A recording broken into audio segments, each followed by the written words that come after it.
Setup for Rugged Combo 3 is easier and quicker than ever. It takes less than 30 seconds to assemble and only 5 seconds to disassemble. Now let's assemble it. Make sure to set aside and review any documentation that comes with your Rugged Combo 3.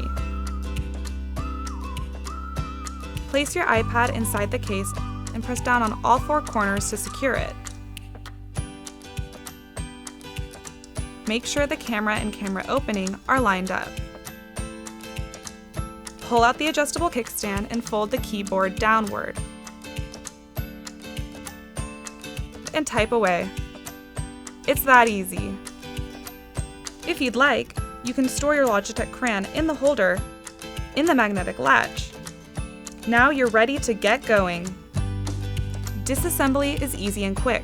Just press down on all 4 corners of your Rugged Combo 3 and your iPad will pop up. Then just grab it and go.